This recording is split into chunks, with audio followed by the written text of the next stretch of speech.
1750 की राशि को दो भाग में इस प्रकार विभाजित की जाती है कि पहले भाग पर 8% की दर से वार्षिक साधारण ब्याज, दूसरे भाग पर 6% की दर से वार्षिक साधारण ब्याज बराबर है, तब प्रत्येक भाग पर ब्याज रुपया में है। तो यहाँ पर देखिए कह रहा है 1750 है, उसको दो भाग में तोड़ दिया है। पहले भाग को 8% पर दिया है किसी को, दूसरे भाग को 6% पर, और कह रहा कि है जो दोनों का जो ब्याज है जो बराबर मिल रहा है। तो कह रहा ब्याज है जो रुपया में बता दो। तो रुपया में बताने के लिए क्या करना होगा के लिए, तो सबसे पहले हम दो भाग बना लेते हैं। तो दो भाग बना लिए यहाँ पर। अब कह रहा कि जो पहला भाग है जो 8%, तो यहाँ 8% लिख देते हैं। यहाँ 6% कह रहा है तो 6% लिख दिए। ये आर का वैल्यू है, मतलब हमको रेट पता है। और कह रहा है यहाँ वार्षिक है, वार्षिक मतलब होता है साल भर में, मतलब टी का भी वैल्यू हमको पता है कि साल भर मतलब एक साल के टी का वैल्यू है जो 1 हो गया।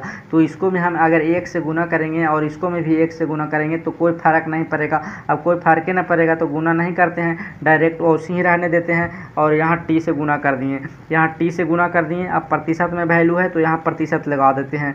अब देखिए प्रतिशत लगाने के बाद ये RT प्रतिशत का वैल्यू हमको पता चल गया। पहला भाग का RT का प्रतिशत इतना आ गया, दूसरा भाग का RT का प्रतिशत 6%। अब देखिए इसको है जो SI निकालने के लिए हमको क्या करना पड़ता है, SI निकालने के लिए PRT प्रतिशत निकालना पड़ता है।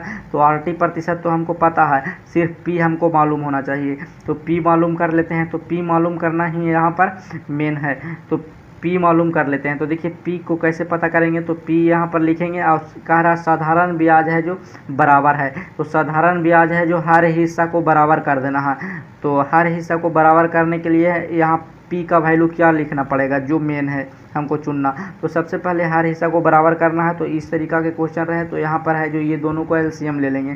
तो दोनों को LCM लेंगे तो 24 आ जाएगा, मतलब ये वाला वैल्यू को 24 बना देना है और ये भी, इसको भी 24 बना देना। तो 24 बनाने के लिए यहाँ पर 3 से गुना कर देंगे, यहाँ से 4, यहाँ पर 4 से गुना कर देंगे।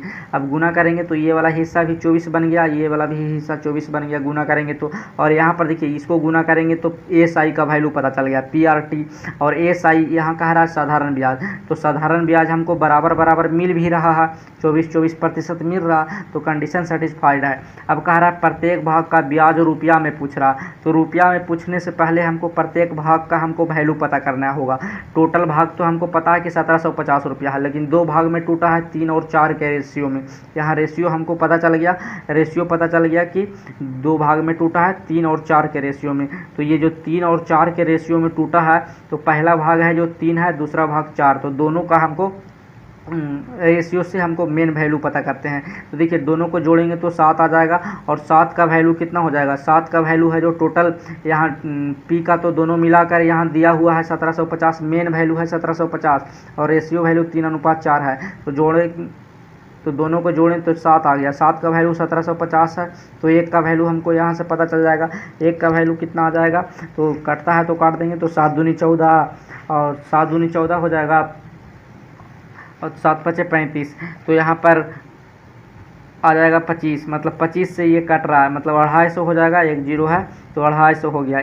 1 का वैल्यू 250 हो गया, तो 3 का वैल्यू हम यहाँ से पता कर सकते हैं। तो 3 का वैल्यू कितना हो जाएगा, तो 3 का वैल्यू हो जाएगा 25 75, मतलब 750 हो गया।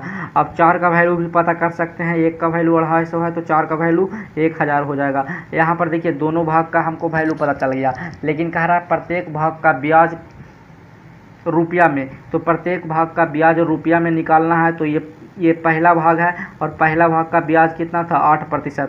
तो 8% निकालेंगे, 750 रुपया का 8% निकालेंगे, या तो दूसरा भाग का हम वैल्यू निकालेंगे 1000 का 6%, दोनों का सेम ही आएगा। अब सेम ही आएगा तो किसी से एक का वैल्यू जो आसान है उससे निकाल लेंगे। तो 1000 का 6% निकालेंगे, 60 आ जाएगा इसका सही आंसर, क्योंकि रुपया में पूछ रहा था तो 60 रुपया इसका सही आंसर हो जाएगा।